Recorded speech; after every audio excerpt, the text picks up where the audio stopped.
খবৰটো আহিল আৰু যেন সকলো স্থবিৰ হৈ পৰিল। NEET 2026 cancel. পুনৰ পৰীক্ষা হ'ব। যিসকলে তেজ ঘাম একাকাৰ কৰি ভাল ফলাফলৰ আশা কৰিছিল তেওঁলোকৰ হৃদয় আজি ভাগি পৰিছে। আৰু যিসকলে যোৱাবাৰ বিফল হৈছিল তেওঁলোকৰ চকুৰ আগত এক স্পষ্ট আশাৰ কিৰণ। মই জানো এতিয়া তোমাৰ মগজুটোৱে কাম কৰা নাই। খং, যন্ত্ৰণা, অভিমান আৰু এক গভীৰ অনিশ্চয়তাই তোমাক হয়তো কোঙা কৰি পেলাইছে। স্পেচিয়েলি NEET 2026 শিক্ষাৰ্থীসকলক নমস্কাৰ। আমি নিউৰম আছামৰ পৰা আজি এজন কোচ হিচাপে নহয়, এজন অভিভাৱক হিচাপে কথা ক'বলৈ আহিছোঁ। এজন চিভিল ইঞ্জিনিয়াৰ হিচাপে মই জানো যেতিয়া এটা সুন্দৰ নিৰ্মীয়মান বিল্ডিং ভূমিকম্পই ভাঙি পেলায় তেতিয়া প্ৰথমে উপদেশৰ প্ৰয়োজন নহয়, প্ৰয়োজন হয় এখন আগবঢ়াই দিয়া হাতৰ। আজি আমি তাকেই কৰিব ওলাইছোঁ। ব'লা প্ৰথমে আমি নিজকে চম্ভালি লওঁ। এতিয়াই কোনো কিতাপ মেলি ল'ব নালাগে। এতিয়াই পঢ়াৰ কথা চিন্তা একেবাৰেই কৰিব নালাগে।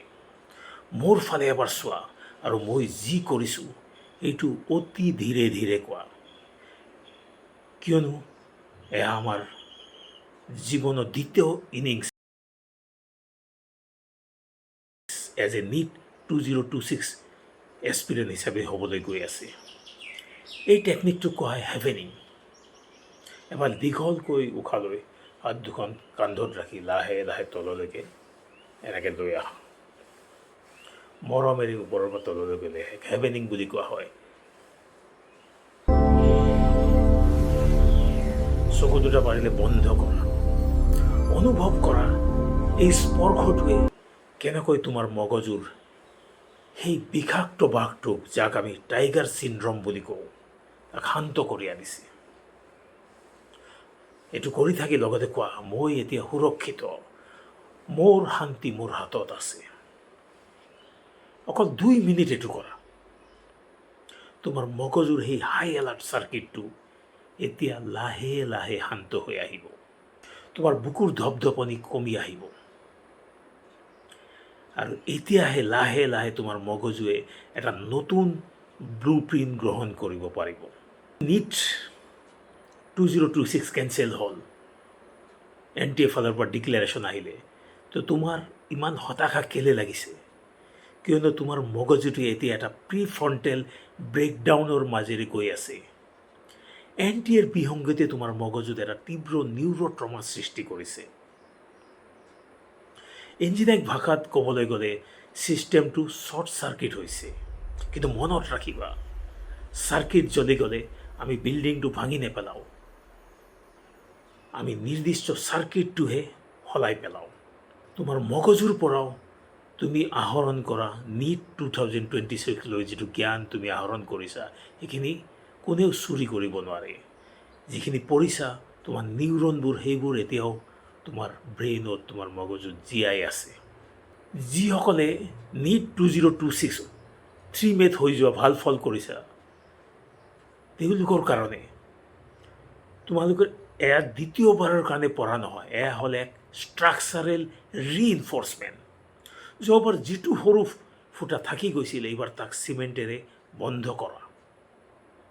তুমি হাৰ মনা নাই, তুমি কেৱল নিজৰ শক্তিশালী হ'বলৈ অলপ সময় পাইছা। এইবাৰ তোমাৰ লক্ষ্য আকৌ বেছি অটল হ'ব। আৰু যিসকলে 3 মেত হৈ যোৱা NEET 2026ৰ কাৰণে ইমান ভাল ফল কৰিব পৰা নাই, এটা আশা দেখিছে, এয়া তোমালোকৰ কাৰণে এটা ছেকেণ্ড চান্স আহিছে। হ'ব পৰা সুপ্ৰিম পাৱাৰে দিয়া এক মিৰাকলাছ ব্লু প্ৰিণ্ট। গডে তোমাক এক দ্বিতীয় জীৱন দিছে। আগৰবাৰ যিবোৰ ভুলৰ বাবে তুমি দুখ কৰিছিলা, হয়তো কান্দিছিলা, এতিয়া সেইবোৰ ভুল শুধৰাই লোৱাৰ সময়। এই সুযোগ NTAৰ দৰে লিক হ'ব নিদিবা। এটা কথা মনত ৰাখিবা, বাঘে সদায় দুখোজ পিছুৱাই যায়, কেনেকৈ নেক্সট জাম্পটোহি আৰু জোৰেকৈ মাৰিবলৈ। ঠিক তোমাৰ আগতো ঠিক তেনেকুৱা এটা চান্স আহি গৈছে। NEET এছপিৰেণ্ট 2026 যিবিলাক ইমান ভাল ৰিজাল্ট কৰা নাছিল। আহা এতিয়া আমি ভৱিষ্যতৰ অট্টালিকাটো থিয় কৰাওঁ। আকৌ এবাৰ চকু বন্ধ কৰা, কল্পনা কৰা পৰীক্ষাৰ সেই দিনটো তুমি শান্তভাৱে পৰীক্ষা হলত সোমাই গৈছা, নিট এক্সামৰ বহি আহিছে, তুমি প্ৰতিটো কুৱেশ্যন তোমাৰ কাৰণে ইজি আহিছে, ধুনীয়াকৈ কৰি গৈছা, তোমাৰ ভাল লাগিছে, তোমাৰ ভাল লগা, তোমাৰ কনফিডেন্সৰ যিটো অনুভৱ, যিটো ফিলিং, সেইটো তোমাৰ শিখৰত লাহে লাহে গৈছে। যেতিয়া তোমাৰ একদম চৰম শিখৰত গুচি গৈছে তোমাৰ ভাল লগাটো, কনফিডেন্স বঢ়াটো, তেতিয়াই তোমাৰ তৰ্জনী আৰু বুঢ়া আঙুলিটো জোৰেৰে টিপি ধৰা। এয়া হ'ল তোমাৰ ৰিৱায়াৰ ছুইচ। যেতিয়াই তোমাৰ পঢ়িবলৈ মন নাযাব বা হতাশ লাগিব, এই ছুইচটো টিপি দিয়া। মই 100% চিয়'ৰ লগে লগে তোমাৰ মগজুৱে সেই একেই শক্তি বিচাৰি পাব। মোৰ মৰমৰ নিট 2026 এছপিৰেণ্ট শিক্ষাৰ্থীসকল, এই সন্ধিখনত আমাৰ নিউৰো মাষ্টাৰ আছাম সদায় তোমালোকৰ লগত আছে।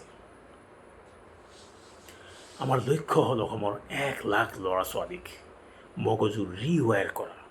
NTA পৰীক্ষা বাতিল কৰিব পাৰে, কিন্তু তোমাৰ ভৱিষ্যত তুমি নিজেহে লিখিবা। মানসিকভাৱে ভাগি পৰিলে আমাৰ নিউৰো মাষ্টাৰ আছামৰ গুৱাহাটীত থকা য়াকুত ৱেলবিং চেণ্টাৰ সদায় তোমাৰ কাৰণে খোলা আছে। আহা, এনি প্ৰব্লেমৰ কাৰণে ইয়াত গুচি আহিব পৰা, আমি একেলগে মিলি কথা পাতি তাক ছল্ভ কৰিম। এই ভিডিঅ'টো প্ৰতিজন নিট শিক্ষাৰ্থীলৈ পঠাই দিয়া, কাৰণ আজি আমাৰ খং বা ঈৰ্ষাৰ সময় নহয়, এয়া হ'ল ইজনে সিজনৰ মানসিক সাহসৰ প্ৰয়োজন। লগতে আমাৰ নিউৰো মাষ্টাৰ আছামৰ উদ্দেশ্যই হ'ল নেভাৰ এভাৰ গিভ আপ, হাৰ নামানিবা। কেলে কি আমি এটা পথ বিচাৰি পাম, নহয়তোবা নতুন পথ এটা নিৰ্মাণ কৰি ল'ম। Stay focused, stay rewired.